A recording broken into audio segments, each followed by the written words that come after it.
कैस्यु पापी क्यों। किसी भी तरह का कोई भी पाप करने वाला हो, यदि उसने आजीवन वृंदावन वास का नियम ले लिया, मैं श्रीधाम वृंदावन से अब नहीं जाऊंगा, तो बिना किसी प्रयास के उसे जुगल सरकार के सहचरी भाव पद की प्राप्ति होगी। उसे चाहे निज मंत्र मिला हो या ना मिला हो, बात भी समझ लो। उसी समय इन्होंने प्रश्न किया था, महाराज जी इसमें लिखा है जुगल की सहचरी भाव की प्राप्ति, तो फिर अगर निज मंत्र नहीं मिला, दीक्षा नहीं लिए तो हम कहा तो भी एक होता है परंपरागत जाना, एक होता है गिफ्ट देना। गिफ्ट में प्रियालाल हमारी स्वामिनी के रूप में मिलेंगे और हम उनकी सहचरी की सेवा।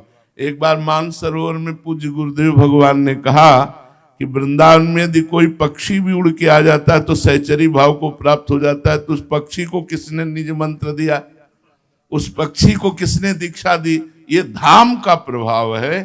तो अपने लोग बड़े भाग्यशाली हैं, ऐसा कह सकते हैं कि हम सब बड़े भाग्यशाली हैं। हमें प्रियाजू ने भटकने वाले संसार से हटाकर अपने धाम में रखा। अब जैसे भी बने इसलिए कह रहे कि तुम्हारे बनाए कुछ बनेगी भी नहीं।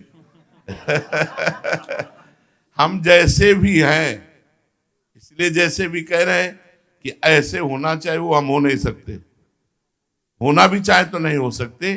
जैसे नवीन बाढ़ का पानी पहाड़ से जब नीचे की तरफ उतरता है तो मकान, घर द्वार, गाड़ी घोड़ा सब बहा ले जाता है, ऐसे ही ये माया त्रिगुण का प्रभाव चल रहा है, ये सबको बहा रहा है, कोई नहीं बच रहा है। रमैया की दुल्हन लूटे रमैया की दुल्हन लूटे बाजार, ये हमारे भगवान की दुल्हन है। माया कौन? मायापति भगवान है ना, खुले लूट रहे सबको और हम सब उसी में हैं। एकमात्र वृंदावन की शरण। तो वृंदावन की शरण कैसे? हमें तो आज तक जैसा अनुभव हुआ कि बिना किसी वृंदावन वासी की कृपा के वृंदावन वास हो ही नहीं सकता। जैसे हमें हुआ तो श्री राम शर्मा आचार्य की कृपा से, वो वृंदावन वासी और रास उपासी और रास का प्रकट दर्शन कराने वाले, उनका आशीर्वाद जब उनके चरणों में लौट गए, बोले बाबा मेरी एक बात मान, तू वृंदावन आ जा, तुझे बिहारी जी कभी छोड़ेंगे नहीं। बस वो गुरु मंत्र हमारे जीवन में हमको वृंदावन लाया। और आपको कौन लाया? आप देख ही लो। कि अगर आप आए हो तो कहां से कैसे आए हो, कहीं ना कहीं वृंदावन के रसिकों की वाणी गई और आपको लाई। तो बस पड़े रहो, पड़े रहो।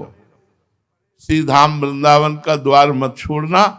महारानी जो कभी गलबहियां दे के निकलेंगी वो देखेंगे हमारे द्वार पे पड़ा।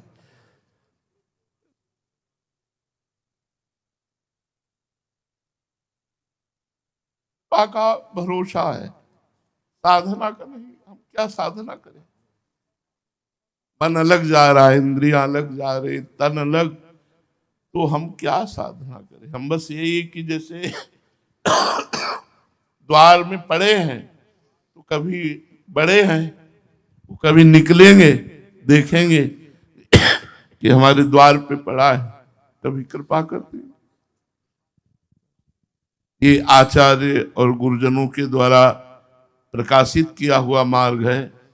इसमें हम जो जुड़े हैं ये निश्चित वहीं हमें पहुंचना है।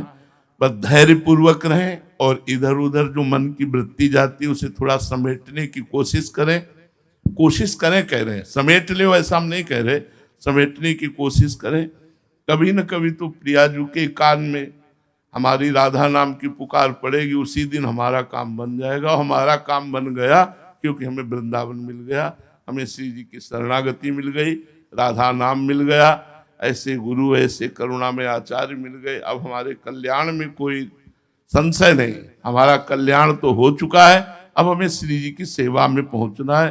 तो रात दिन नाम गुण कीर्तन सेवा जितना भी बने करें, बस ये दृढ़ विश्वास रखें कि हरिवंश प्रताप से हमें लाडली जी की सहचरी भाव की प्राप्ति निश्चित होगी। श्री राधा वल्लभ।